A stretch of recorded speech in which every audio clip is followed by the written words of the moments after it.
정부 부처 차관 인사 브리핑 우선 하고요. 두 번째 청와대 복귀 관련한 브리핑 하겠습니다. 먼저 정부 부처 차관 인사 브리핑 하겠습니다. 강유정 대변인입니다. 이재명 정부는 경제 회복과 불안 극복에 인적 자원을 집중하기 위해 차관 인사를 단행했습니다. 이번 인사는 경제 산업 분야의 전문가를 임명해서 경제 위기를 조속히 해결하는 데 중점을 뒀습니다. 먼저 기획재정부 1차관에는 이형일 통계청장을 임명했습니다. 주요 정책 라인 경험이 풍부한 거시경제 전문가로 98년 IMF 외환위기 직후 금융정책국을 경험하는 등 위기에 강한 인물입니다. 미국 IBRD 선임 이코노미스트로 국제적인 감각을 갖췄고 기재부 직원들이 꼽은 닮고 싶은 상사에 3차례나 선정될 정도로 내부 신망이 두텁습니다. 복합적인 위기에 처한 한국 경제의 현실을 진단하고 해법을 찾을 적임자입니다. 기재부 2차관에는 임기근 조달청장을 임명했습니다. 임 차관은 기획재정부의 핵심 보직을 두루 거친 자타공인 예산 전문가입니다. 정책 조정과 성장 전략 분야의 전문성을 겸비했고 국회 예결위 파견 경험을 바탕으로 국회와의 협력도 능숙하게 해낼 것입니다.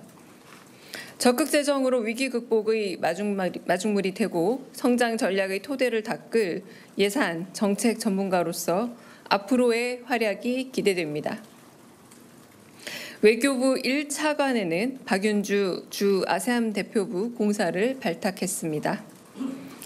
외교부 북미국 심의관 등 오랜 워싱턴 경력을 바탕으로 북미 지역 현안 해결에 탁월한 전문성을 보였습니다.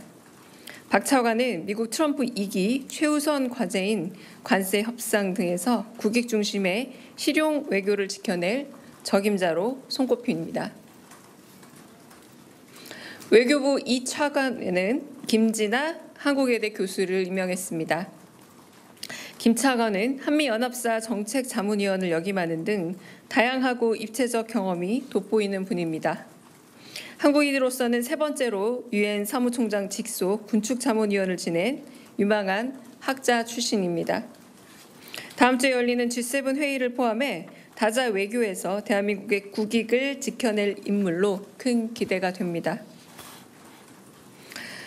산업통상자원부 1차관에는 문신학 산자부 대변인이 발탁되었습니다. 석유와 가스, 원자력을 두루 거친 에너지통으로 산자부 장관 직속의 에너지 전환 국민소통 TF 단장을 맡아서 에너지 전환 정책에 큰 기여를 했다는 평가를 받고 있습니다. 아리백 규제 등 에너지가 산업에 미치는 영향이 큰 상황에서 국내 에너지 산업을 총괄하며 미래 전환을 이끌어낼 적임자입니다. 끝으로 미국과의 관세 협상을 진두지휘할 통상교섭본부장에는 문재인 정부 시절 한 차례 통상교섭본부장을 지낸 여한구 미국 피터슨 국제경제연구소 선임 연구원이 임명됐습니다. 여 본부장은 미 트럼프 1기 행정부 당시 통상정책국장으로 통상정책을 총괄했고 국제통상과 경제협력 전반을 조망하는 정책 수립과 협상 능력이 탁월하다는 평을 받고 있습니다. 미중 갈등과 관세 협상 등 세계적으로 거세진 통상 무역 갈등 속에서 경제 외교의 중심을 잡을 핵심 인재로 기대를 모으고 있습니다. 이재명 정부는 다음 주로 다가온 G7 국제 외교 무대에서 대한민국의 국익을 지킬 외교 전문가들로 신속하고 새롭게 진용을 꾸렸습니다. 내란으로 인해 망가진 행정부를 신속하게 원상복구해서 글로벌 보호무역주의를 타개하는 효능감 있는 정부를 만들어 나갈 것을 약속합니다. 이상입니다.